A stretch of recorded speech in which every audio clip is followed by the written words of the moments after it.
क्या चल रहा है। अभी क्या होता है शेडिंग में, यस शेडिंग हम क्यों यूज़ करते हैं, शेडिंग का क्या यूज़ होता है। शेडिंग का मेन यूज़ क्या होता है कि कोई भी 2D सरफेस है, ठीक है, कोई भी अगर 2D सरफेस है, हमें उसको 3D में डेवलप करना है या उसको 3D में बनाना है, तो वहाँ पे हम जो है शेडिंग का यूज़ करते हैं वहाँ पे, अच्छा या एक तरह से उसको इल्यूजन देने के लिए 3D का। या फिर अगर कोई ऑब्जेक्ट है, जैसे कि अगर ये ऑब्जेक्ट अगर हम लें, स्पंज ले लें या इस तरह की शाइनी ऑब्जेक्ट सर, लें स्क्रीन कोई, शेयर कीजिए ना सर, स्क्रीन शेयर कर लीजिए, स्क्रीन शेयर कीजिए ना सर, अच्छा क्लियर दिखेगा उससे। नहीं, ये तो मैं कैमरे से समझा रहा हूँ ना चीज़ें, स्क्रीन शेयर पे थोड़ी अच्छा समझ में आएगी, ठीक है। या फिर इस तरीके की कोई ऑब्जेक्ट वो ले ली हमने, या फिर इस तरीके की ऑब्जेक्ट ले ली। अभी जितनी भी ऑब्जेक्ट हैं सबके टेक्सचर अलग अलग हैं, तो टेक्सचर किस वजह से समझ में आएगा, शेडिंग के थ्रू समझ में आएगा। जैसे शाइनी है तो यहाँ पे हम शाइनी तरीके की शेडिंग देंगे, यहाँ पे थोड़ी सी अलग तरीके से शेडिंग देंगे, इसमें थोड़ा अलग तरीके से, इसमें थोड़ा अलग तरीके से, ठीक है। सभी अपने कैमरे वो जो है ना वॉइस उसको म्यूट कर दो। अमेजिंग, आप अपना कैमरा, हाँ म्यूट है आप, ठीक है।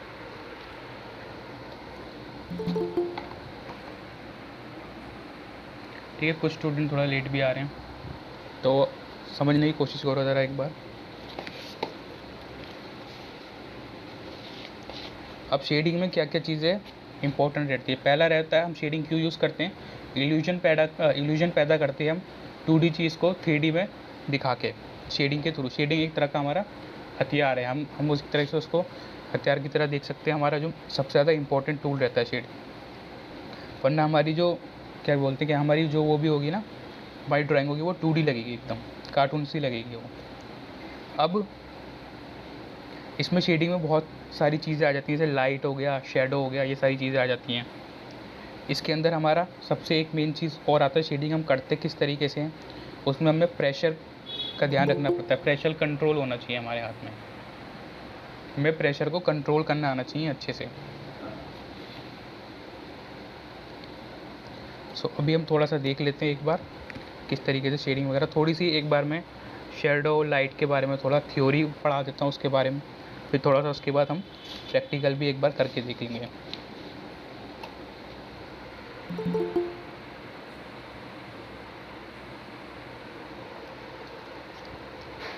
ठीक है, तो अब हम यहाँ पे देखें तो हमें कुछ टेक्सचर्स दिखाई दे रहे हैं इस इमेज के अंदर।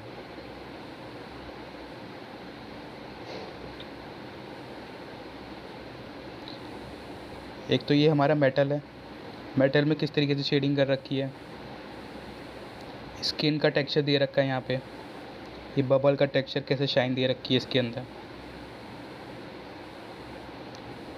उसके बाद लेदर है हमारा, उसके बाद जम्स है हमारे, जेम्स। तो ये क्या दिखा रखा है, शेडिंग के थ्रू हम कैसे कैसे टेक्सचर्स को अचीव करते हैं। और ये सारी ऑब्जेक्ट, ये सब आज वो आप हमको सिखाओगे ये सब आज बनाना? हाँ वो सिखाता रहा हूँ, बताता रहा हूँ तुम्हें, ठीक है।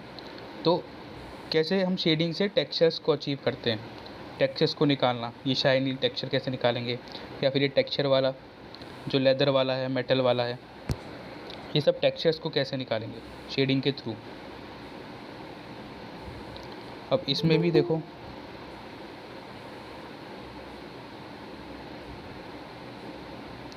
अगर हम इस चार्ट की तरफ जाएं तो इसमें क्या दिखा रखा है, ये 2D सर्कल है हमारा, ग्रे रंग का है, और इसमें ये पूरा 2D है। लेकिन जब हम इसमें शेडिंग करते हैं तो ये 3D में डेवलप हो जाता है। नीचे का शेडो वगैरह ऐड कर दी शेडिंग से, यहाँ बीच में लाइट ऐड करी,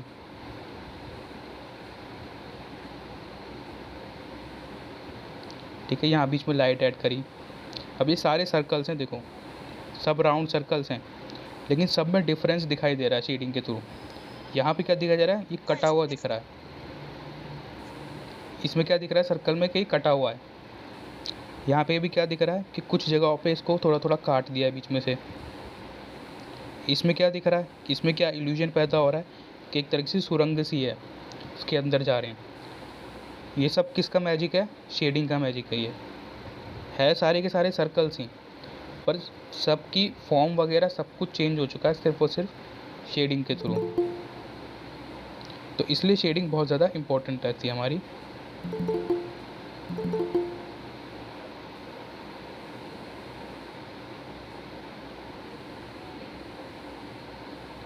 उसके बाद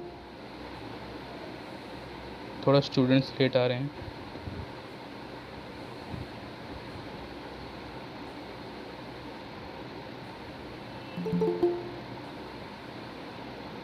सर स्केच में लाइट और ब्राइट का बहुत जरूरी है क्या? हाँ, बहुत ज़रूरी है।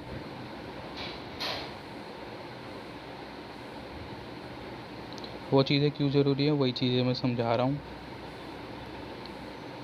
ध्यान से देखोगे तो सब समझ में आ जाएगा। अभी देखो, अब हम दूसरे एक और चार्ट की तरफ हमारे जा रहे हैं, एक और जो हमारी स्लाइड है।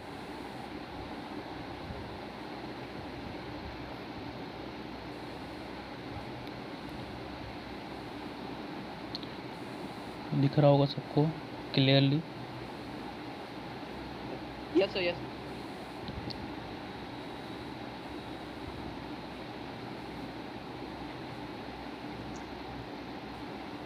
सर आपका नाम क्या है?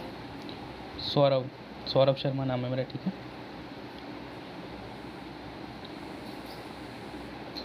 अब हम देखते हैं, देखो ज़रा, ये पूरी हमारी एक बॉल है, ठीक है। हमने एक बॉल ले ली, नॉर्मल सी बॉल। अब इसमें जो लाइट की क्या डायरेक्शन है हमारी, ये वाली डायरेक्शन है लाइट की, इधर से लाइट पड़ रही है हमारी, ठीक है। यहाँ से यहाँ पे लाइट हमें दिख भी रही है, और इधर क्या आ रहा है, यस सर, इधर शैडो आ रही है इधर हमारी, शैडो आएगी सर। अंधेरा दिख रहा है हमें। अब देखो, शैडोज़ में भी कई तरीके के नाम होते हैं, ये थोड़ी सी थ्योरी हमें याद करनी पड़ती है, ज़रूरी है ये भी।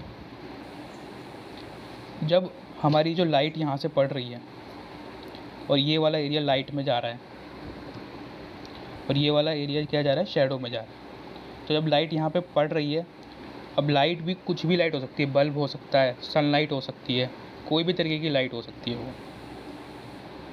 सो यहाँ पे देखेंगे तो ये एरिया सबसे ज़्यादा चमकदार है, सबसे ज़्यादा तेज़ लाइट पड़ रही है इसके अंदर। क्यों? क्योंकि लाइट जब डायरेक्ट इसमें पड़ रही है तो वो चीज़ दिख रही है हमें, और लाइट यहाँ पे एक तरह से फैल रही है सर यहाँ आपकी से। आवाज़ नहीं आ रही। बाकी सबको आवाज़ आ रही है मेरी? यस सर, हाँ sir. Yes sir sir, yes sir. हाँ सर। है ना। तो लाइट यहाँ से फैल रही है, लाइट का जो मेन जो हिस्सा है ये वाला है, चमकने वाला सबसे ज़्यादा। इस वाले पोर्शन को हम क्या बोलते हैं, ये हमारा हाईलाइट कहलाता है, ठीक है। उसके बाद ये वाले एरिया को अगर हम लें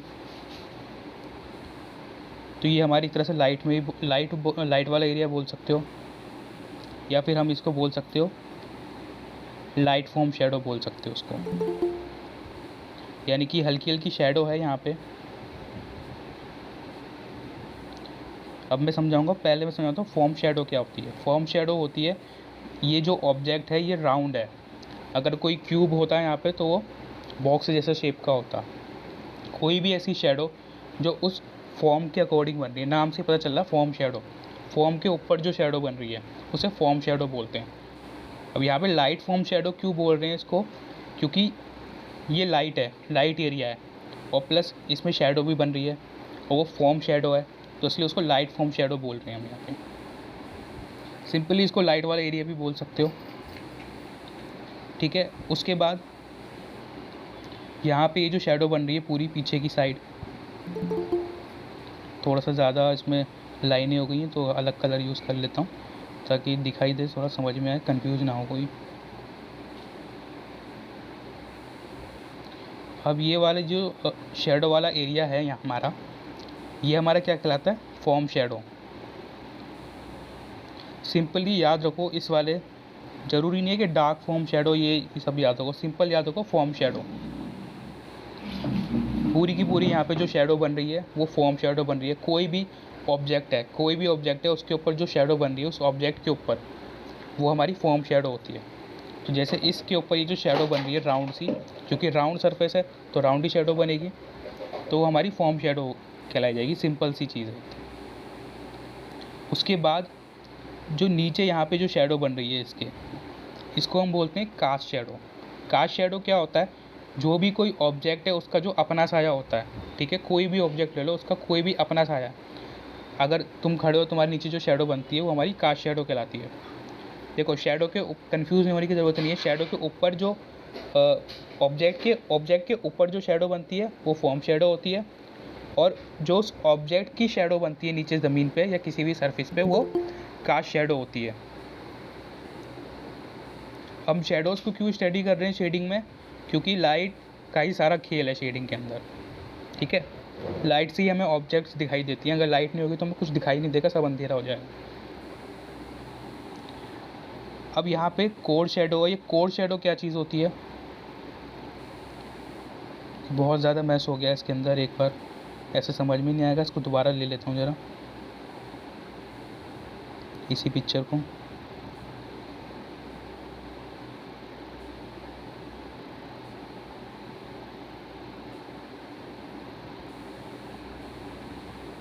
ठीक है, अब एकदम क्लियर है हमारा सब कुछ।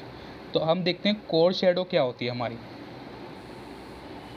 कोर शेडो, ये भी सिंपल सा नाम से पता चल रहा है।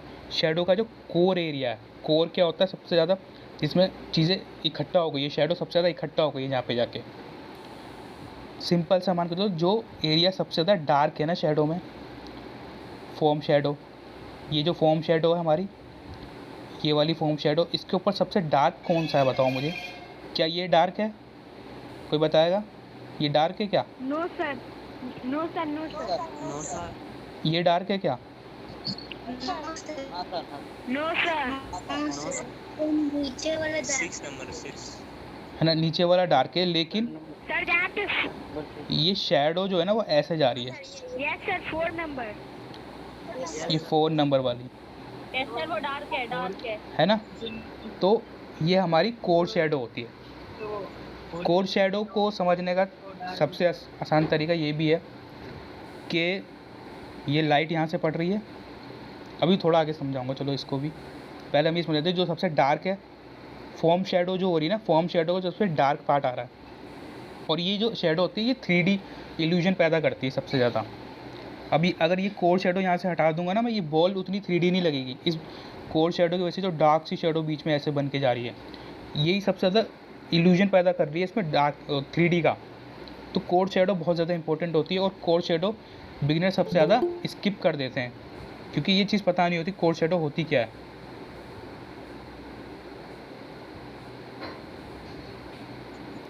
ठीक है, तो कोई भी अगर फॉर्म शेडो है तो वहाँ पे कोर शेडो ज़रूर बनती है कहीं ना कहीं, जो सबसे डार्क वाला एरिया होता है, यानी कि जहाँ पे जाके सारी शेडो एक तरह से इकट्ठी हो रही है, एक तरह से वो डार्क हो गया एरिया, बहुत सारी शेडो इकट्ठी होने की वजह से। अब एक चीज़ जो सबसे ज़्यादा मिस करते हैं, रिफ्लेक्टेड लाइट। रिफ्लेक्टेड लाइट क्या होती है?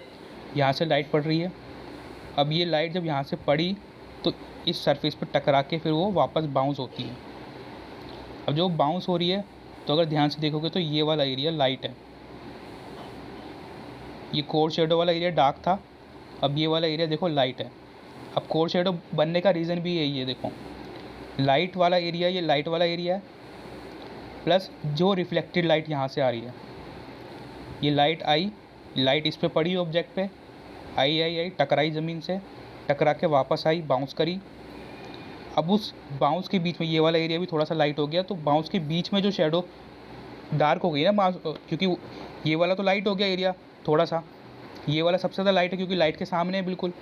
अब यहाँ से लाइट बाउंस होकर पड़ रही है तो लाइट थोड़ी सी कम हो गई ना, बेसिकली कम हो गई, तो हल्की लाइट पड़ रही है यहाँ पे, तो ये वाला एरिया थोड़ा सा लाइट हो गया, लेकिन ये बीच वाले एरिया पे लाइट नहीं पहुँच रही है। तो एक तरह से लाइट और रिफ्लेक्टेड लाइट के बीच में जो शेडो हमारी बन गई वो हमारी कोर शेडो बन गई वहाँ पे। तो रिफ्लेक्टेड लाइट और हमारी लाइट, ये दोनों मिलके एक तरह से उसके बीच में कोर शेडो बना देते हैं, और उसी से पूरा 3D इल्यूजन पैदा हो जाता है शेडिंग के अंदर हमारी। ठीक है, कास्ट शेडो मैंने बता दिया क्या होती है। अब ये मेन चीज़ हमने पता कर ली है। अब एक और चीज़ है हमारे पास जो सबसे इम्पोर्टेंट है शेडिंग के अंदर, ये दो चीज़ें। अब इसके लिए भी मैं थोड़ा न्यू ले लेता हूँ क्योंकि ये भी थोड़ा हो गया ना गंदा सा।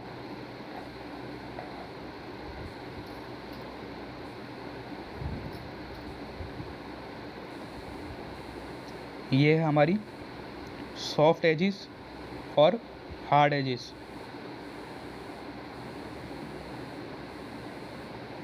अब इसके अंदर एजिस का मतलब तो देखो हमें सिंपल पता है, एज का मतलब क्या होता है, किनारा सा हो गया इस तरीके से। एज अब इस बॉल की एजिस कहाँ पर है, ये इसकी एजिस है यहाँ पे, ठीक है, इसके किनारे यहाँ पे एजिस है, ये शेडो की एजिस आ रही है यहाँ पे भी एजिस है ऑब्जेक्ट का, ये इस कोर शेडो की एजिस है। अब बैकग्राउंड में भी तुम्हें एजिस दिखाता हूँ मैं, रुको।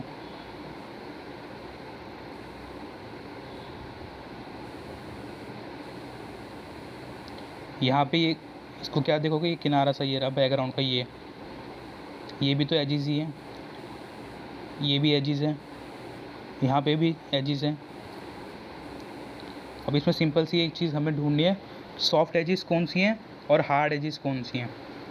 हार्ड एजिस क्या है, ये जो बॉल की जो एजिस है, साफ पता चल रहा है थोड़ी सी हार्ड है। ये वाली क्या है, साफ पता चल रहा है कि सॉफ्ट है बहुत ज़्यादा। ये अगर देखोगे इसकी एजिस सॉफ्ट कितनी है, ये वाली अगर एज देखोगे तो थोड़ी सी हार्ड है, थोड़ी सी सॉफ्ट है। यहाँ पे इस कोर शेडो की एज देखोगे, ये लाइट वाला एरिया और ये डार्क वाला एरिया, लाइट वाला एरिया, दोनों के बीच में जो ट्रांजिशन हो रही है ना, डार्क से लाइट की तरफ जा रहा है, डार्क डार्क डार्क, फिर लाइट लाइट लाइट हो रहा है यहाँ से। इसके बीच में जो एज बन रही है, ये सॉफ्ट एज बन रही है हमारी। कास्ट शेडो में देखोगे तो कितनी यहाँ पे हार्ड एज बन रही है, सीधे दिख रही है, हार्ड है। और कास्ट शेडो के अगर अंदर हम चले जाएँ यहाँ पे, तो बहुत ज़्यादा सॉफ्ट ट्रांजिशन हो रही है। तो एक तरीके से मान सकते हो कि कोई भी जो सॉफ्ट ट्रांजिशन हो रही है ना, ये डार्क से लाइट की तरफ, इसको तुम सॉफ्ट एजेस बोल सकते हो। सिंपल सा पता लग जाता है, सॉफ्ट है बहुत ज़्यादा। इसमें भी देखो ये बहुत ज़्यादा हार्ड नहीं है, ये वाली एजेस, ये भी थोड़ी थोड़ी सॉफ्ट है हमारी। तो सिंपल सा ही कॉन्सेप्ट हमने समझ लिया, ठीक है।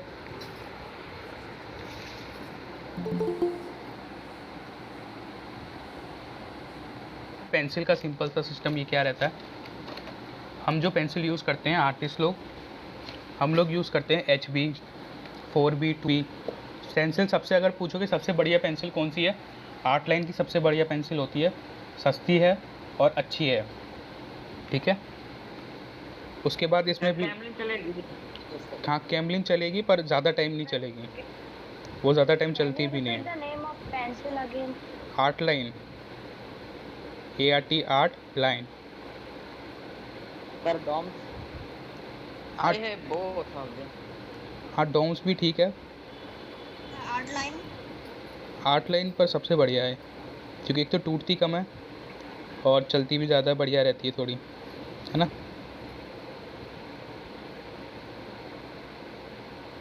मेरे पास अभी तो अप्सरा की है।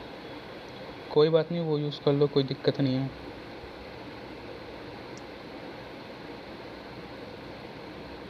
पेंसिल और वो कैमलिन दोनों है। तो अच्छी बात है।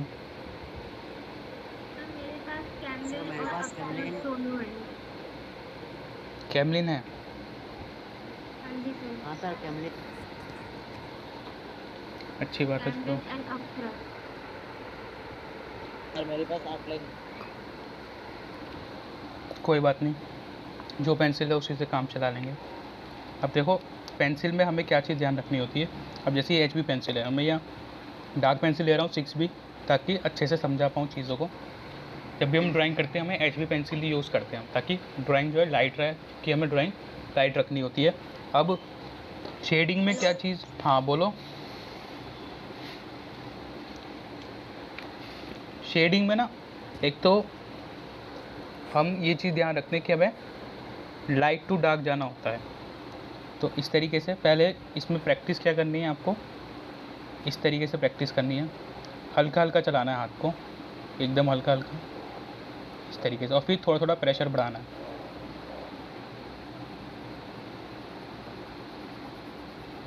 और थोड़ा क्लियर नहीं दिख सकता। ब्लर हो गया। बाकी सबको सही दिख रहा है क्या? Yes no yes sir, no sir. थोड़ा सा ब्लर हो रहा है सर, थोड़ा सा। सर ब्लर है थोड़ा सर। प्रॉब्लम है। रुको,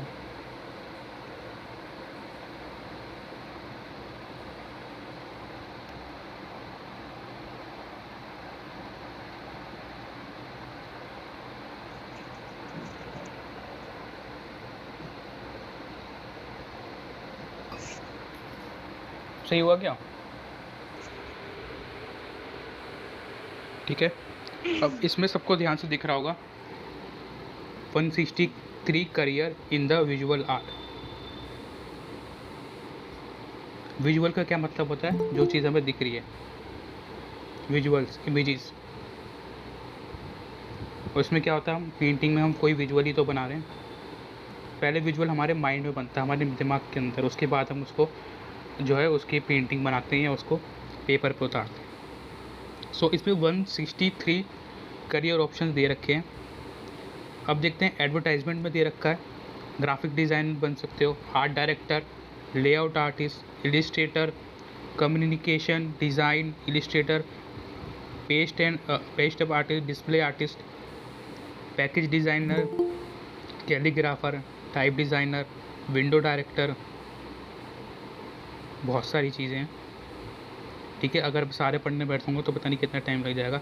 तो स्टेटस पे मैंने लगा रखा है, स्क्रीनशॉट ले सकते हो उसका। आर्किटेक्चर का भी दे रखा है, सिटी प्लानर हो गया। इसमें एक एक वो बता रखा है, देखो फाइन आर्ट में दे रखा है painter, sculpture, print making, photography, art film maker.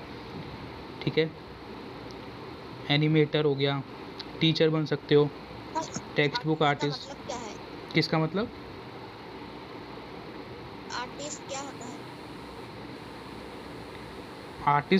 Artist एक तरीके से वो होते हैं जो आर्टिस्ट में देखो हर कोई आ जाता है।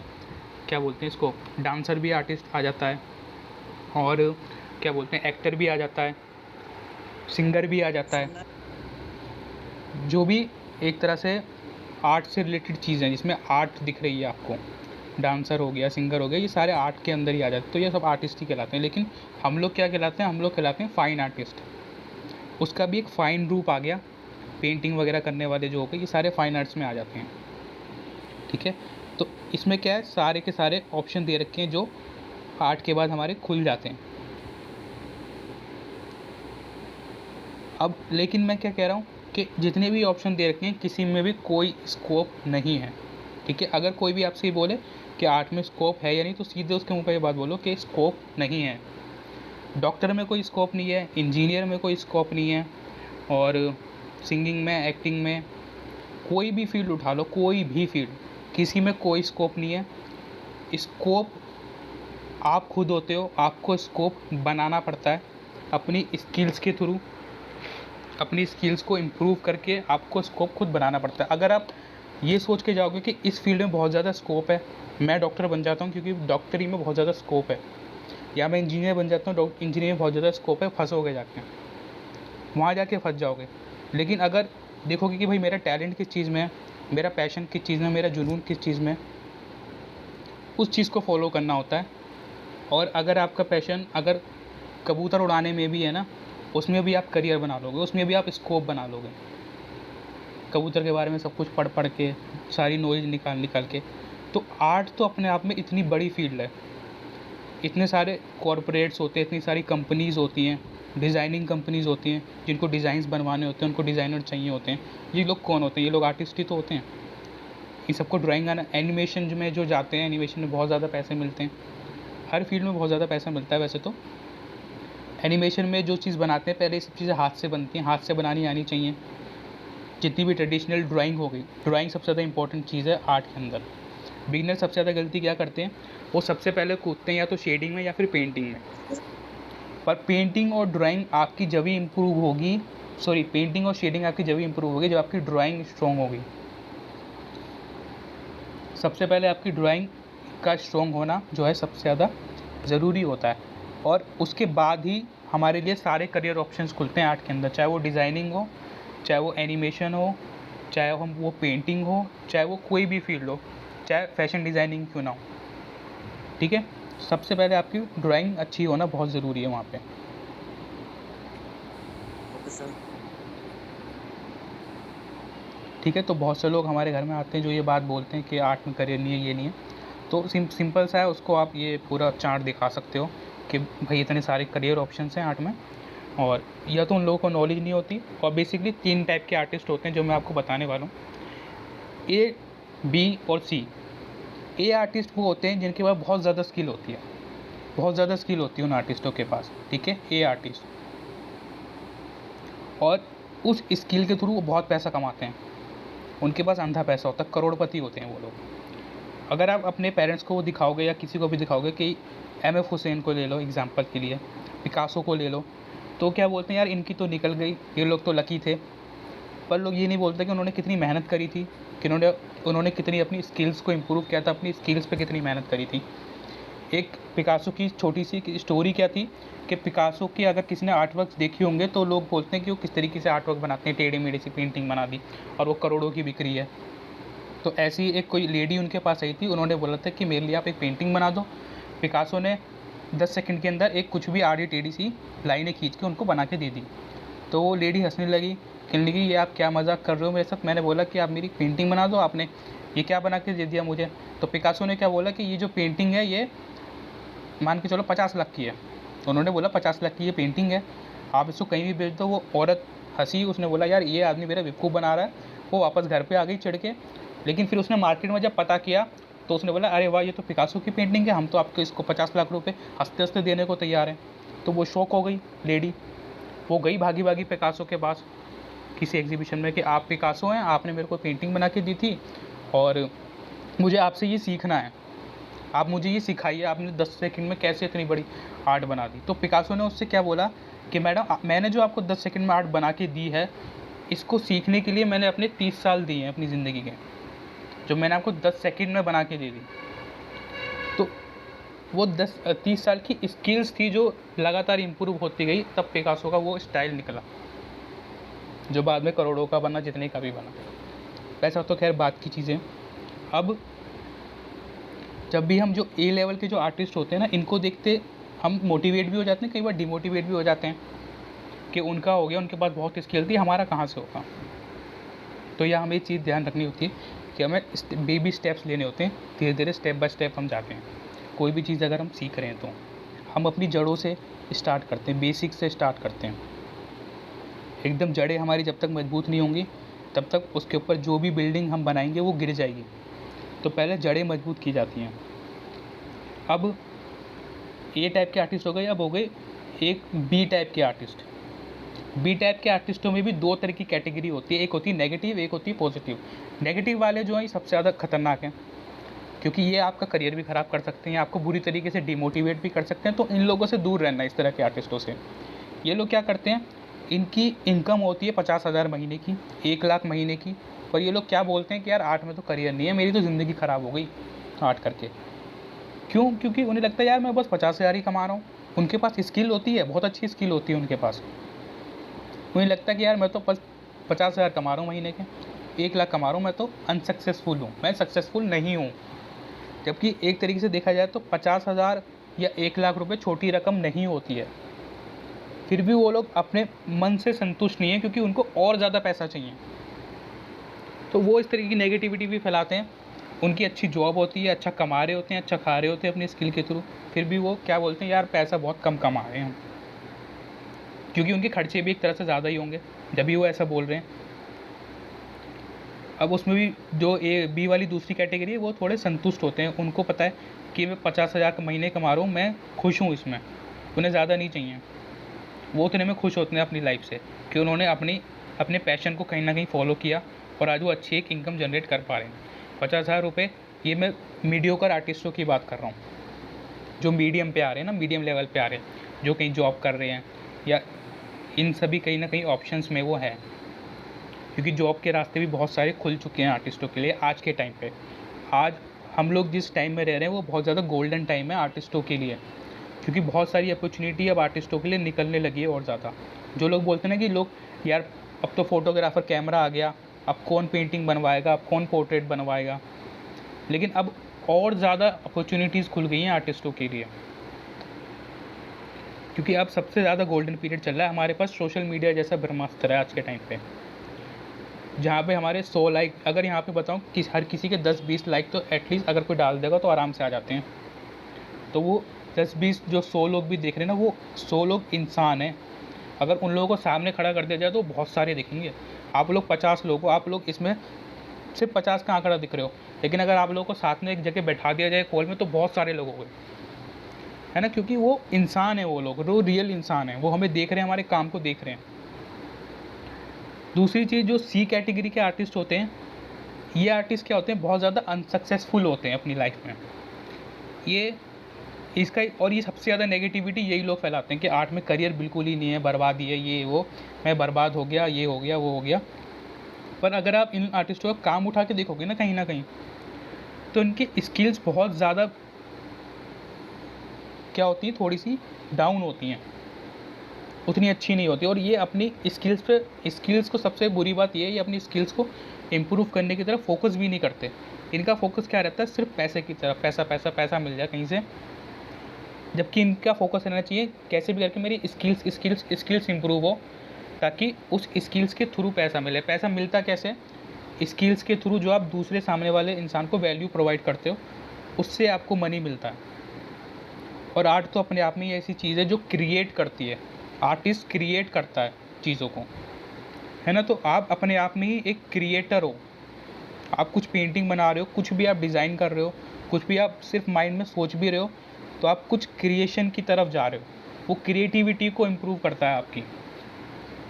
और उसकी सबसे बड़ी फ़ायदा ये भी होता है आर्ट का, कि अगर आपने एक बार आर्ट सीखी है तो आप किसी भी फील्ड में जा रहे हो, एक आर्टिस्ट को किसी भी फील्ड में डाल दो, वो उसमें सक्सेसफुल हो सकता है, क्योंकि उसके पास क्रिएटिव माइंडसेट होता है। आपका एक क्रिएटिव माइंडसेट डेवलप हो जाता है उससे। सो सबसे ज़्यादा एक पावरफुल चीज़ हमें आर्ट देती है, क्रिएटिविटी। अब इसके अंदर अगर मैं एक चार्ट और दिखाऊं,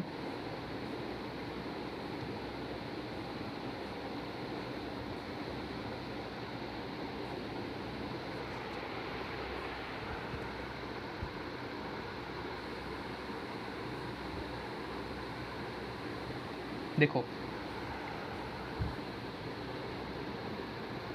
यहाँ पे देखो 3 मैंने बॉक्सेस बना रखे हैं, इसमें एज लिखी है। सर पिक्चर क्लियर नहीं है। अच्छा, क्लियर नहीं आ रही? हाँ सर, क्लियर नहीं। 1 मिनट रुको, कुछ करता हूँ मैं, इसकी फ़ोटो ले लेता हूँ। सर हाँ रुको, सर आप ये पिक्चर स्टेटस पे लगा सकते हैं। हाँ वो स्टेटस पे लगा दूंगा मैं। Okay sir.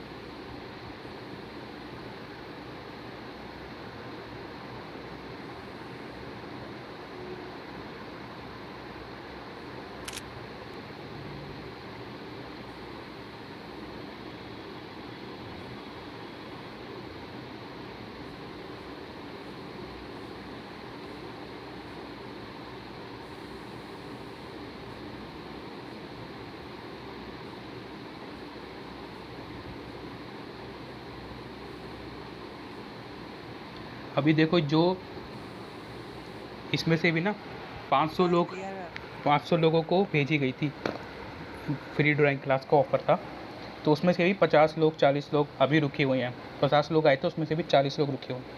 तो देखो आप लोगों में कितना पैशन है कि आप लोग इतनी देर तक रुके हुए हो, कुछ चीज़ें सीख रहे हो और यहाँ से वैल्यू प्रोवाइड कर रहे हो अपने आप को, अपनी स्किल्स को एक तरह से इम्प्रूव कर रहे हो। तो आप लोग क्या हो, एक्शन टेक करो। कुछ लोग होते हैं जो सोचते रहते हैं पर एक्शन नहीं लेते, तो वो भी एक गलत चीज़ है। तो एक्शन लेना और जल्दी लेना, ये बहुत ज़्यादा आप देखोगे ज़रूरी होता है, ना कि सिर्फ सोचते ही रहना उसी चीज़ को लेके। तो अगर हम एक फ़नल की बात करें, जैसे कि अगर ये फ़नल है, ठीक है, इसके अंदर 500 लोग थे, 500 में से 50 लोग हैं जो अभी रुके हुए हैं यहाँ पर, जो सब कुछ देख रहे हैं, क्योंकि आप सब एक्शन टेक करो। उसके बाद देखो यहाँ पे एक चार्ट दिखा रखा है, एज लिखी हुई है इसमें, एज, और यहाँ मनी, टाइम और एनर्जी। यंग लोगों के पास क्या होता है, टाइम होता है, एनर्जी बहुत होती है, पर ज़्यादा मनी नहीं होता। अडल्ट्स के पास क्या होता है, पैसा होता है, टाइम नहीं होता, एनर्जी भी होती है। ओल्ड के पास क्या होता है, मनी होता है, टाइम होता है, एनर्जी नहीं होती। तो क्या होता है कि ये लोग, ओल्ड क्या होता है, अपने पैसों को एंजॉय नहीं कर सकता, एनर्जी ही नहीं है। अडल्ट के पास क्या है, टाइम ही नहीं है, उसके पास पैसा भी है पर टाइम नहीं है उसके पास, एनर्जी भी है लेकिन। तो हमें क्या, तीनों का कॉम्बिनेशन चाहिए। यंग के पास मनी नहीं है इतना ज़्यादा, पर टाइम है और एनर्जी है। लेकिन क्या होता है, हम लोग क्या करते हैं, हम लोग गलत जगह पैसे इन्वेस्ट करते रहते हैं, अपने वेस्ट करते रहते हैं। अभी मेरे से, मैं किसी से पूछूं नेटफ्लिक्स के बारे में अगर पूछता हूँ, तो नेटफ्लिक्स का जो मंथली सब्सक्रिप्शन क्या होता है, अगर कोई मुझे बताएगा, क्योंकि मैं नेटफ्लिक्स नहीं देखता तो मेरे को नहीं पता कितना होता है। 400 रुपये होता होगा आई थिंक, 400-500 रुपये आपका मंथ, हाँ 500 रुपये का आपका सब्सक्रिप्शन होता है। लेकिन आप महीने का 500 रुपये देते हो, लेकिन आप क्या करते हो, आप अगर मैं बोलूँ कि आप नेटफ्लिक्स को देते हो 4000 रुपये, 6000 रुपये महीने के देते हो, तो आप लोग बोलोगे कि सर मजाक कर रहे हो, हम 6000 रुपये थोड़ी देते हैं, हम तो 500 रुपये देते हैं महीने के। 6000 रुपये आप कैसे देते हो, अगर आप दिन के 2 घंटे भी नेटफ्लिक्स देखते हो, अगर आपका 1 घंटा 100 रुपये का है, तो आपके 2 घंटे 200 रुपये के हो गए। उस हिसाब से अगर उसको 30 से गुणा कर दोगे तो वो आपका 6000 हो जाता है। और वहीं अगर आप ये टाइम अगर आप अपनी स्किल्स को इम्प्रूव करने के लिए दो, ठीक है, अपने आप को कुछ सिखाने के लिए दो, तो वही चीज़ें, जो पैसा वहाँ वेस्ट कर रहे हो, तो वो कितना आपको फ्यूचर में जो है मिल सकता है बाद में अपनी स्किल्स के थ्रू। क्योंकि हमारी एक स्किल ही ऐसी चीज़ है जो हमें कभी धोखा नहीं देती इन फ्यूचर। स्किल, नॉलेज, ज्ञान जो होता है हमारा, हमेशा काम आता है ज़िंदगी भर। ठीक है, तो अभी मैंने क्या समझाया आपको, बहुत सारी चीज़ें समझाई कि 3 तरीके के जो आर्टिस्ट होते हैं। आपको किस कैटेगरी में बनना है वो आपको देखना पड़ेगा। अगर आप बी कैटेगरी में ही पहुंच जाते हो तो वो भी हमारे लिए बहुत अच्छी चीज़ होती है कि एटलीस्ट हम अच्छा खासा कमा पा रहे हैं। ठीक है, आर्टिस्ट, ये याद है, आर्टिस्ट नॉर्मली जॉब्स क्रिएट करने वाला होता है। जॉब करते भी हैं आर्टिस्ट, वो बात अलग है, पर जॉब्स क्रिएट भी करते हैं। और हमारे पास क्या एक एडवांटेज रहता है कि हम लोग काम तो करते ही हैं, साथ में हम लोग फेमस भी हो जाते हैं काम करते करते। तो ये भी एक चीज़ रहती है। और किसी फील्ड में आपने नहीं देखा होगा कि कोई डॉक्टर बहुत फेमस है या कोई इंजीनियर बहुत फेमस है, लेकिन हमारी फील्ड में क्या है, हम लोग फेमस भी होते हैं, हमें फेम भी मिलता है, हमें मनी भी मिलता है, हमें दोनों चीज़ें मिलती हैं, प्लस हमारे पास ज्ञान भी भरपूर रहता है ना। तो हमारे पास सरस्वती माता भी है, हमारे पास लक्ष्मी माता भी आती है।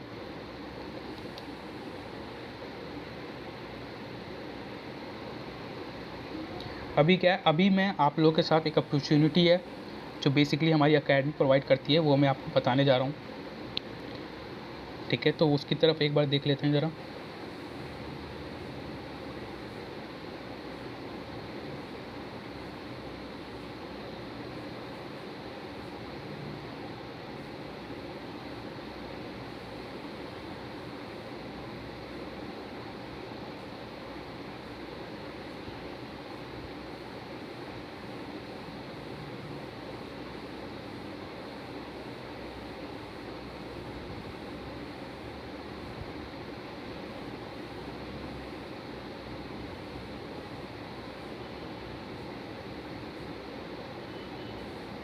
Can I just send you the my आप प्लीज बताइए यहाँ पे इस पेंटिंग पे गलतियाँ क्या है?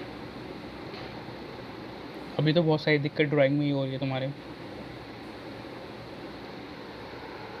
ठीक है, तो अभी हम लोग क्या करते हैं, हमारी आर्ट इंसेन अकेडमी आपको एक अपॉर्चुनिटी प्रोवाइड कराती है। ड्राइंग क्लासेस क्या होती है बेसिकली, अगर हमने इतनी सारी चीज़ें देख ली कि आर्ट में करियर ऑप्शन भी बहुत ज़्यादा है, बहुत ज़्यादा करियर ऑप्शंस है। ठीक है, इन फ्यूचर अगर हमारी स्किल्स अच्छी हुई तो हम बहुत ज़्यादा पैसा भी कमाते हैं इसके अंदर, कमीशन वर्क्स वगैरह भी लेते हैं हम, कमीशन वर्क के थ्रू भी हम जो है अच्छा खासा अर्निंग कर लेते हैं। और एक चीज़ और, एक किस्सा और बताना चाहूँगा कि आपने देखा होगा बहुत सारे आर्टिस्ट होते हैं जो कि रोड साइड पे बैठे होते हैं और वो 200 रुपये में पोर्ट्रेट बना रहे होते हैं। लाल किले पे देखे होंगे या पुराने किले पे कहीं ना कहीं देखे होंगे आपने, और वहाँ पे बहुत सारे लोग उनसे पोर्ट्रेट बनवा रहे होते हैं। अब तो खैर 100 रुपये तो कोई नहीं लेता, सब 200-300 रुपये लेते हैं आराम से। और अगर कोई अच्छा आर्टिस्ट होगा तो वो 500 रुपये भी ले लेगा 15 मिनट के पोर्ट्रेट बनाने के। तो हम लोग क्या करते थे, हम लोग जब हम सीख रहे थे तो हम लोग कभी लाल किले में चले गए, कभी कहीं चले गए, तो सीपी चले गए, तो वहाँ पे क्या करते थे, हम पोर्ट्रेट्स बनाते थे लोगों की, स्केचिंग की 15-20 मिनट में हमारी प्रैक्टिस होती थी। हम लोग दोस्त वगैरह जाते थे, तो हमारा क्या था कि हमारी पॉकेट मनी उसी से निकल जाती थी। जब हम सीख रहे थे तब की बात बता रहा हूँ। तो सीखते सीखते भी मैंने कमाया, मैंने एक दिन में 5,000 रुपये के करीब कमाए थे सिर्फ पोर्ट्रेट बना के, 200 रुपये लेके लोगों से। तो वो 5,000 रुपये उस टाइम पे बहुत बड़ी रकम थी मेरे लिए। एक दिन में 5,000 रुपये कमाना बहुत बड़ी बात होती है, जबकि कुछ लोग आज के टाइम पे महीने का इतना कमाते हैं जॉब करके, और वहाँ एक दिन में हमने इतना कमा लिया।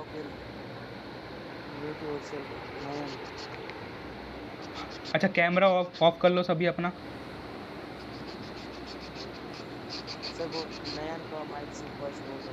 नयन ऑफ करो कैमरा, वो माइक ऑफ करो,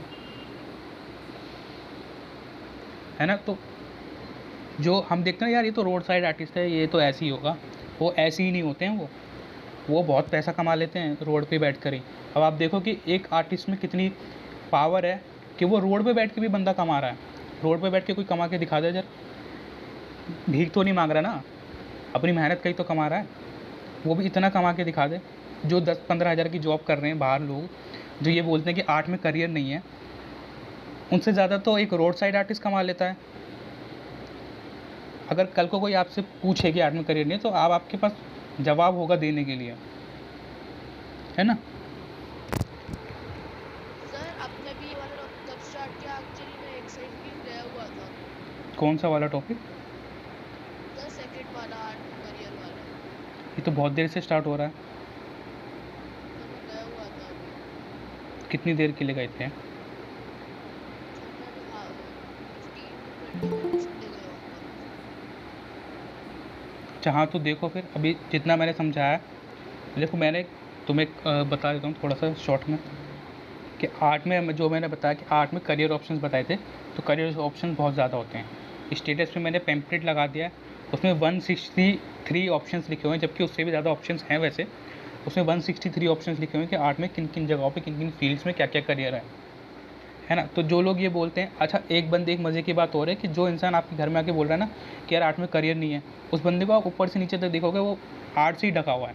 कैसे ढका हुआ है? उसकी शर्ट देखो, उसकी शर्ट पे जो पैटर्न्स बने हुए हैं, जो उसकी टी शर्ट किसी डिज़ाइनर ने डिज़ाइन करी होगी, उसके जूते भी किसी डिज़ाइनर ने डिज़ाइन करे होंगे पहले पेंसिल से, फिर वो जूते डिज़ाइन होंगे, उस पर जो लोगो है वो भी किसी दूसरे डिज़ाइनर ने डिज़ाइन किया होगा।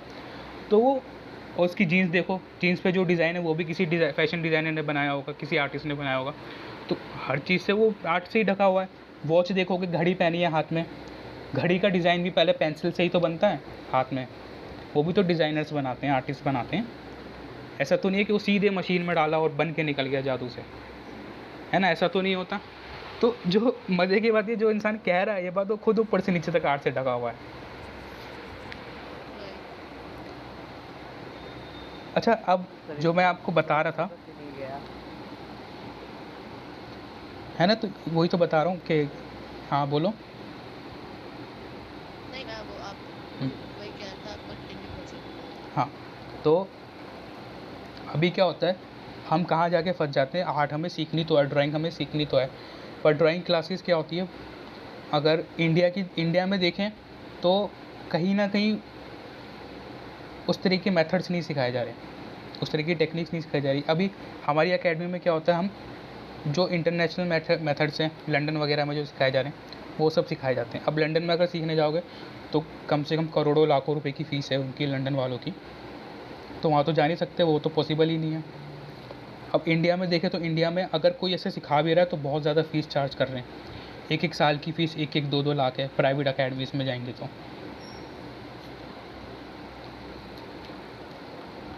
स्पेशली लाइव क्लासेस की जो मैं बात कर रहा हूँ, और लाइव क्लासेस ऐसा तो नहीं है कि यूट्यूब की तरह होती है कि यूट्यूब पे वीडियो देखी 10 मिनट की उससे सीख गया।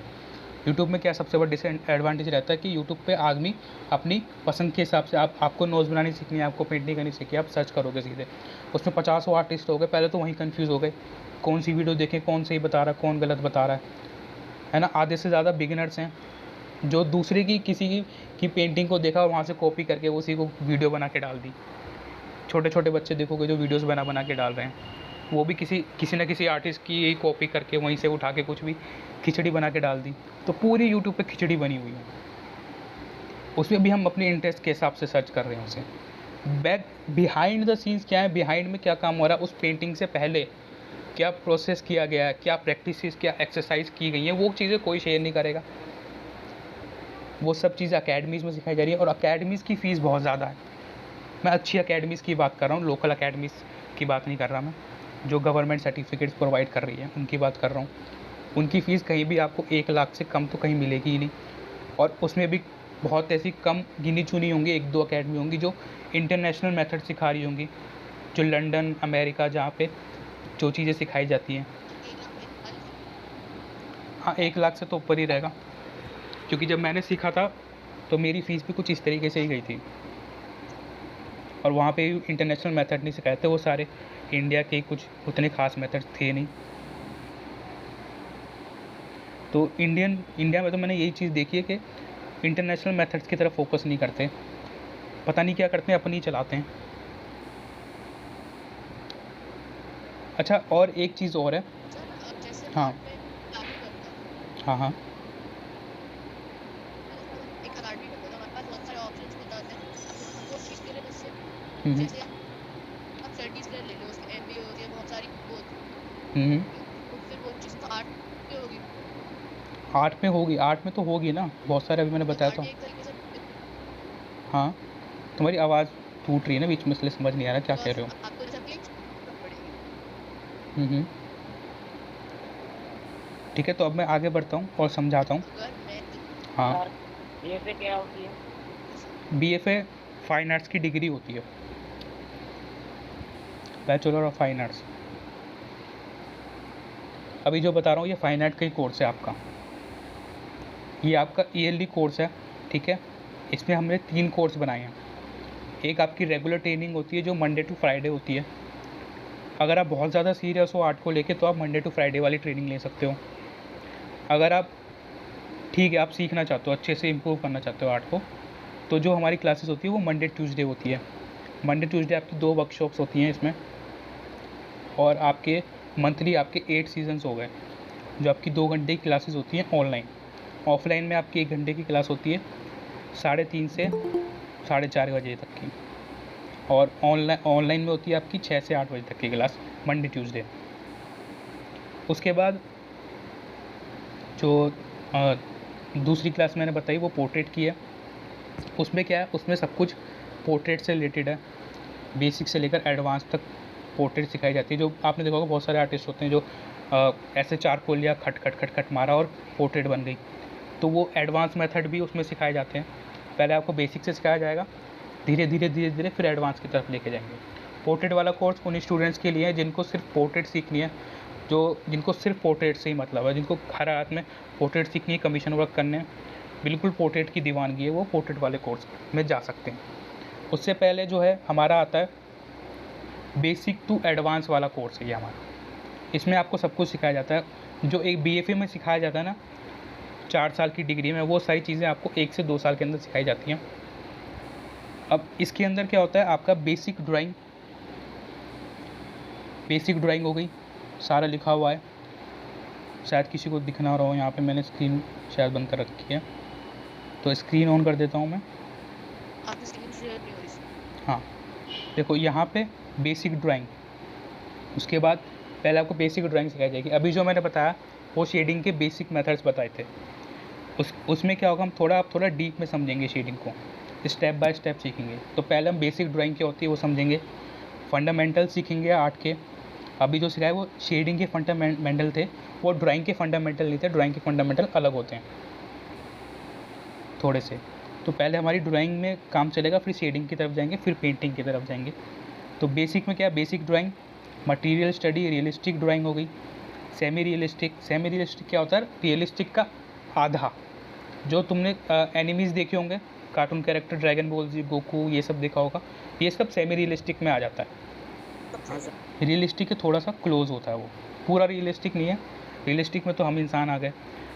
उसके बाद हाइपर रियलिज्म, यानी कि बिल्कुल दाने दाने निकाल देते हैं, वो देखा होगा, वो हाइपर हो गया, बहुत ज़्यादा बड़ा चढ़ा के। तो हाइपर रियलिज्म भी सिखाया जाता है। एक्सरसाइज सिखाई जाती हैं, अभी जो बताई वो एक्सरसाइज थी शेडिंग की। इस तरह की और भी एक्सरसाइज होती हैं, वो सिखाई जाती हैं। मेडिटेशन होती है आर्ट के अंदर, वो भी सिखाई जाती है कि कई बार हमारे पास डिप्रेशन हो जाता है, आर्ट ब्लॉक आ जाता है, कुछ समझ नहीं आ रहा होता क्या करें क्या बनाएं, और कई बार डिप्रेशन भी हो जाती है, यार बनाना नहीं है ये, तो उसके रिलेटेड एक मेडिटेशन होती है आर्टिस्टों के लिए, वो सिखाई जाती है। बहुत मज़ेदार चीज़ है वो भी। उसके बाद बेसिक फेस फीचर्स होते हैं, आँख, नाक, नोज़, ये सब बनाने। पोर्ट्रेट ड्राइंग होती है, पोर्ट्रेट ड्राइंग इसमें भी सिखाई जाती है, ठीक है। और उसमें क्या है, वो स्पेशलाइज्ड कोर्स है पोर्ट्रेट का, उसमें सिर्फ पोर्ट्रेट है, डीप में चले जाओगे एकदम पोर्ट्रेट के। इसमें क्या है, इसमें सब चीज़ है सारी। तो इसमें क्या है, प्रोफेशनल पेंसिल शेडिंग हो गई आपकी, फिगर ड्राइंग हो गई। इसमें पोर्ट्रेट सिखाएंगे, लेकिन पोर्ट्रेट वाले कोर्स में उसमें बहुत ज़्यादा डीप है। इसमें सब कुछ ही है ना एक साल में आपका। फिगर ड्राइंग होती है, फिगर्स कैसे बनानी है। जेस्चर ड्राइंग, जेस्चर एक इंटरनेशनल मेथड है, एडवांस मेथड है जेस्चर, वो सिखाया जाता है, उसके थ्रू कैसे फिगर्स आपको बनानी है, ठीक है। इसमें बहुत सारी टेक्निक्स होती हैं। अनोटमी बहुत ज़्यादा इंपॉर्टेंट है, अगर फिगर इमेजिनेशन से बनाना चाहते हो तो। उसमें कैरेक्टर डिज़ाइन करोगे, इन फ्यूचर जाके कहीं एनिमेशन की जॉब करने लग गए, कभी एनिमेशन सीखनी है, वहाँ बहुत काम आएगा कैरेक्टर डिज़ाइन। वहाँ पोर्ट्रेट वगैरह नहीं देखेंगे, वहाँ पे आपकी अनोटमी जज की जाती है। अनोटमी और पर्सपेक्टिव बहुत देखा जाता है एनिमेशन में जाओगे या अगर आर्किटेक्चर की लाइन में जाओगे तो। इसलिए ये कोर्स मैंने ऐसा बनाया कि इसमें आपको हर चीज़ का एक कर्क मिल जाता है कि ये करने के बाद आप किसी भी अलग अलग टाइप की फील्ड्स में जा सकते हो। उसके बाद कलर पेंसिल हो गया, ऑब्जेक्ट स्टडी, ड्रेपरी स्टडी, कपड़े वगैरह कैसे बनाने हैं, स्टिल लाइफ हो गई, nature study, trees, flower, leaves, animal study हो गई, bird study, perspective, charcoal drawing, charcoal से कैसे बनाना है। अब ये मटेरियल के हो रहे हैं, poster colour, oil pastel, soft pastel, colour theory, ठीक है। उसके बाद क्या है हमारा, कलर साइकोलॉजी क्या होती है, हर एक कलर का मीनिंग क्या होता है, बहुत ज़रूरी है जानना अगर ग्राफिक डिज़ाइनिंग में जाना चाहते हो तो। Art theory, texture work, mix media, water colour, acrylic colour, oil painting, abstract painting, gesture drawing, imagination drawing, landscapes, stippling drawing, composition, creative painting, panelling, hatching, cross hatching, live drawing, collage making, doodling art, mandala art, Madhubani art, Warli painting, make your own portfolio. End में आपका portfolio बनता है, जिसमें आपका एक छोटा सा test होगा। जब आप टेस्ट में पास होगे तो आपको एक NCT गवर्नमेंट अप्रूव सर्टिफिकेट मिलता है।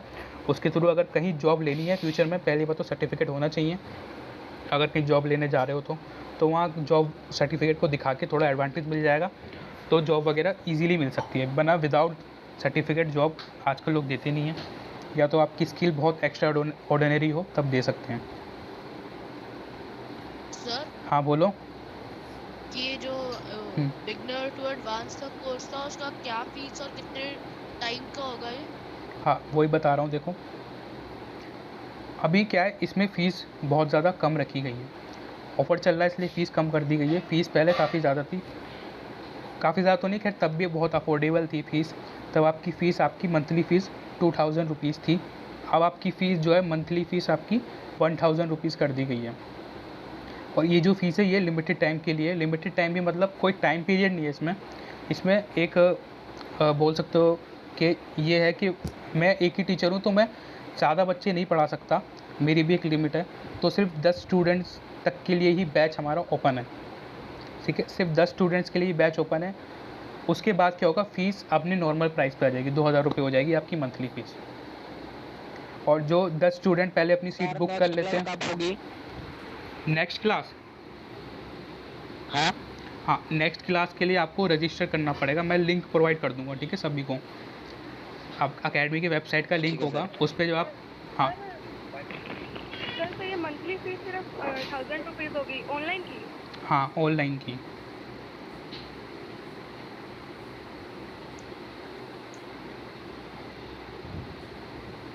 एक मिनट में ज़रा आपको दिखा देता हूँ। आपका नियर बाय कहीं इंस्टीट्यूट? नियर बाय तो शाहदरा में ही है अभी दिल्ली में, ऑफलाइन में। गाजियाबाद अराउंड में कहीं नहीं है? नहीं गाजियाबाद में नहीं है अभी। और सर फुल हाँ गवर्नमेंट सर्टिफिकेट होगा? हाँ। सर आप कहाँ से हो? मैं दिल्ली से ही हूँ। देखो इसमें फुल वुल कुछ नहीं होता, आधा तो कुछ होता नहीं है, फुल ही होता है ना।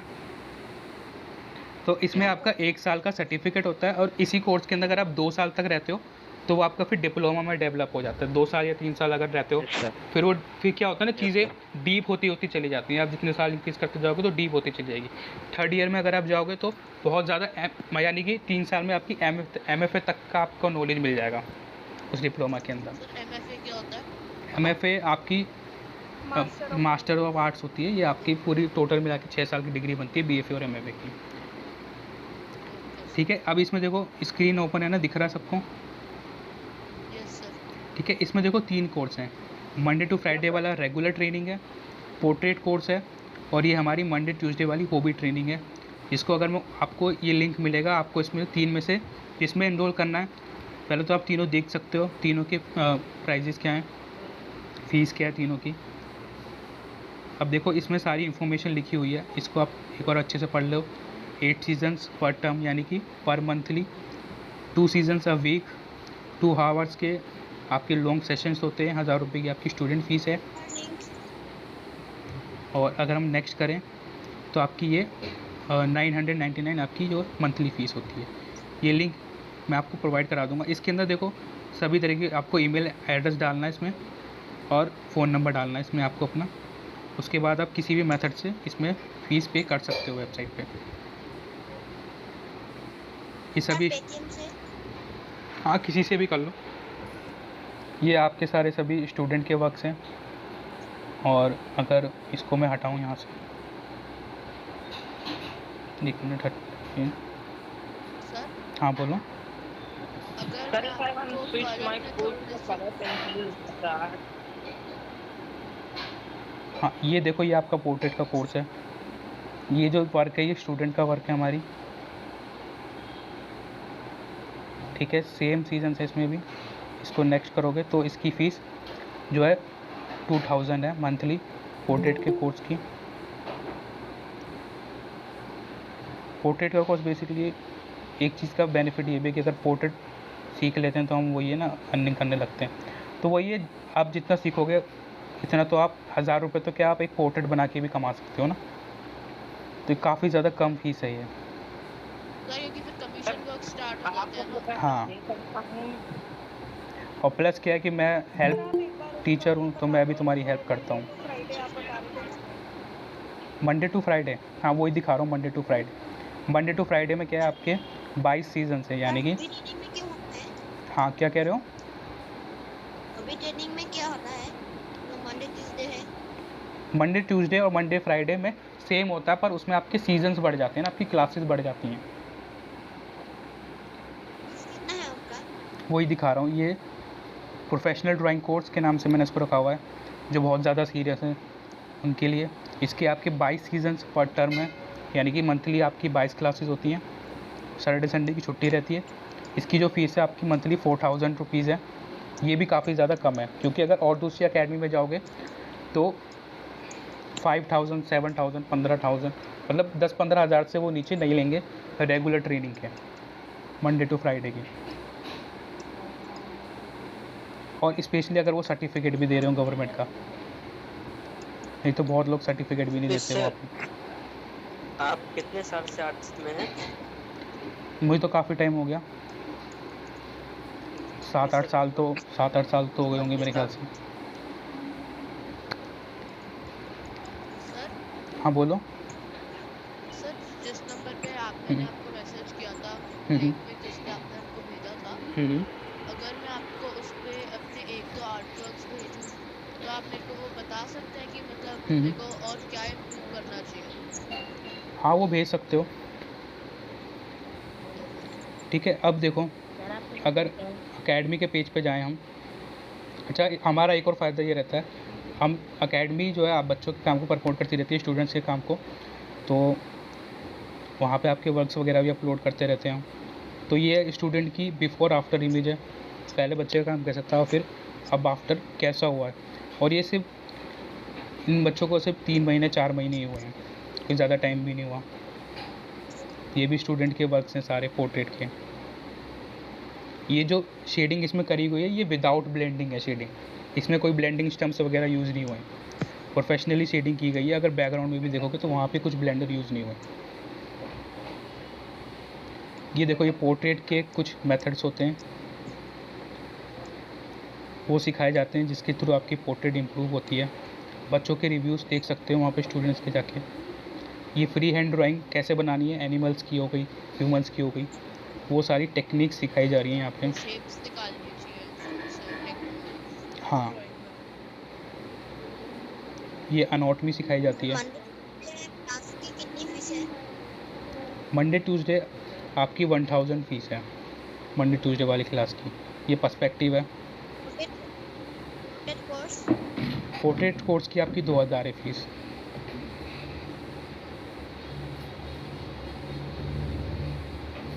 ठीक है, तो ये सारा स्टूडेंट का काम है नीचे तक।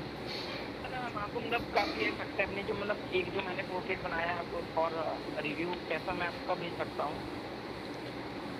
कभी भी भेज दो, ठीक है, ये भी स्टूडेंट का ही वर्क है। और हाँ, जो फीस है आपकी 1000 रुपीज़, ये सिर्फ 10 स्टूडेंट के लिए ही है। तो 10 स्टूडेंट के बाद सीट्स फुल हो जाएंगी तो आपकी फ़ीस वही हो जाएगी, 2000 रुपीज़ हो जाएगी। और पोर्ट्रेट की आपकी 3000 हो जाएगी फीस। नहीं, पोर्ट्रेट का तो ये है कि पोर्ट्रेट में फिर 10 अलग स्टूडेंट हो गए ना, लेकिन ये है कि 10 स्टूडेंट ही गिने जाएंगे, चाहे पोर्ट्रेट के कोर्स में हो, चाहे रेगुलर कोर्स में हो, चाहे वो जो है वीकली कोर्स में हो। टोटल मिला के सबके 10 हैं। और हाँ, 10 स्टूडेंट। कोर्स में मैं डेट के पैसा थोड़ा कर दूँ। हाँ, अपने वर्क्स भेज देना मुझे, ठीक है। 1500 रुपये, 1000 रुपये कोई ज़्यादा नहीं होते हैं, इतने तो हम कपड़ों में या उल्टी सीधी चीज़ों में ही खर्च कर देते हैं। तो अगर इस चीज़ को अपनी अगर नॉलेज पे इन्वेस्ट करोगे, अपने माइंड को डेवलप करने पे इन्वेस्ट करोगे, तो वो बाद में जाके आपको पैसे उससे 3 गुना 10 गुना ज़्यादा ही मिलेंगे। प्लस साथ में इंटरनेशनल मेथड्स मिल रहे हैं, साथ में फिर सर्टिफिकेट भी मिल रहा है, तो बहुत ज़्यादा चीज़ें मिल रही है। हाँ बोलो। Excuse me sir. हाँ बोलो। सर, फाइन आर्ट के लिए कोई बुक नहीं है क्या बिगिनर्स के लिए रिफर करने के लिए? बुक्स तो बहुत सारी हैं। अभी जो हमारी आर्ट इंसेंट जो हमारा ग्रुप है ना, जब आप अकेडमी में ज्वाइन होते हो तो ग्रुप है एक अकेडमी का, उसके अंदर आपको बहुत सारी चीज़ें प्रोवाइड की जाती हैं। बेसिकली मैं किसी बुक से नहीं पढ़ाता, मैं अब मेरे मेथड्स होते हैं, मैं उनके थ्रू आपको, क्योंकि क्या होता है ना, देखो अब मैंने बुक बता दी, अब आपको उस बुक में से क्या समझ में आएगा क्या नहीं आएगा वो भी एक चीज़ होती है ना। मैं आपको समझाऊंगा तो ऐसे समझाऊंगा कि आपको वो चीज़ समझ आ जाए। अगर कोई मेथड बता रहा हूँ वो समझ में नहीं आ रहा तो फिर मैं उसको और सिंपल करके बताऊंगा, तब भी आपकी समझ नहीं आया तो मैं आपको उसे और सिंपल करके बताऊंगा। पर बुक में क्या है कि एक ही तरीका बता रखा है, अब आपको वही चीज़ करनी पड़ेगी। अब वो गलत कर रहे हो, उसको बताने वाला भी कोई चाहिए कि आप गलत कर रहे हो, अब इसको आप इम्प्रूव करो, इसको आप सही करो। सेल्फ स्टडी से एक नुकसान ये होता है कि हम बहुत ज़्यादा टाइम खर्च कर देते हैं अपना, और हम ये भूल जाते हैं कि टाइम इज़ ऑल्सो मनी। जैसे मैंने नेटफ्लिक्स का एग्जांपल दिया था, आप 2 घंटे नेटफ्लिक्स में दे रहे हो वहाँ पे, प्लस हमारे वो पैसे तो जा ही रहे हैं जो हमने सब्सक्रिप्शन लिया है, साथ में हमारा टाइम जो वैल्यूबल टाइम है वो भी जा रहा है। तो हम नेटफ्लिक्स को हम 500 रुपये नहीं दे रहे, हम उससे 6000 रुपये महीने के दे रहे हैं, सोचो। और वहीं अगर हम अपने ऊपर इन्वेस्ट करें तो हम कितना कुछ सीख सकते हैं, और उस सीखे हुए से हम इन फ्यूचर कितना कुछ अर्न भी कर सकते हैं, अगर हमें पैसा ही कमाना है उस स्किल से। पर पहले आपको अपनी स्किल्स के थ्रू ईमानदार रहना पड़ेगा, आपको अच्छे से काम को सीखना पड़ेगा। आपको ये भी नहीं सोचना कि मैं पैसा ही पैसा, पैसों के पीछे पागल नहीं होना एकदम से। अभी आप स्टूडेंट्स हो, आपके पास टाइम है कुछ चीज़ सीखने के लिए, तो आप उसको सीखो, स्किल्स को अच्छे से इम्प्रूव करो, वो चीज़ें बहुत ज़्यादा ज़रूरी हैं आपकी।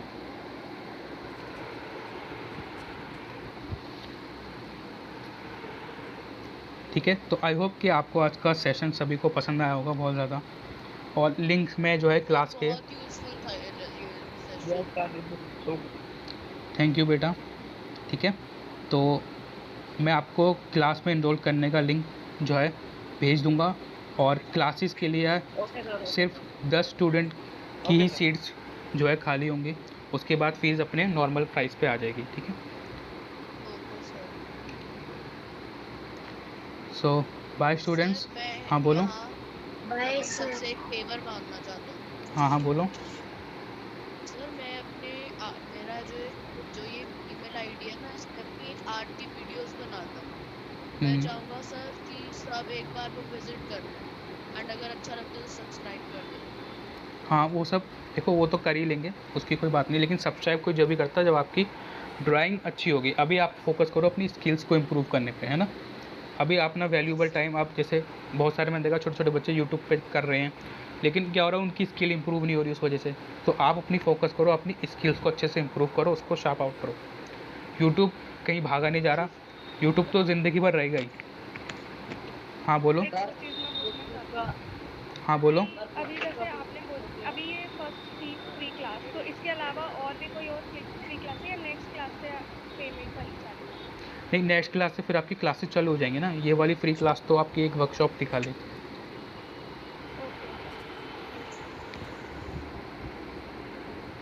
ठीक है, फिर आपकी मंथली क्लासेस चालू हो जाएंगे।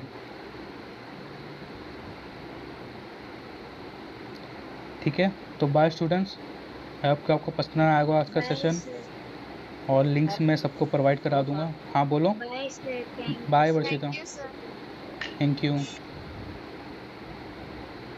सर, हाँ पोर्ट्रेट का हाँ हाँ, कितनी होती है? पोर्ट्रेट की फ़ीस अभी आपकी 2000 है। ठीक है, जब 10 स्टूडेंट्स की सीट्स बुक हो जाएगी तब आपकी फ़ीस पोर्ट्रेट की 3000 हो जाएगी, जो उसके पुराने प्राइसेस चल रहे हैं। अभी 10 स्टूडेंट्स के लिए सिर्फ 2000 है, क्योंकि मैं भी लिमिटेड बच्चों को पढ़ा सकता हूँ ना, इस वजह से।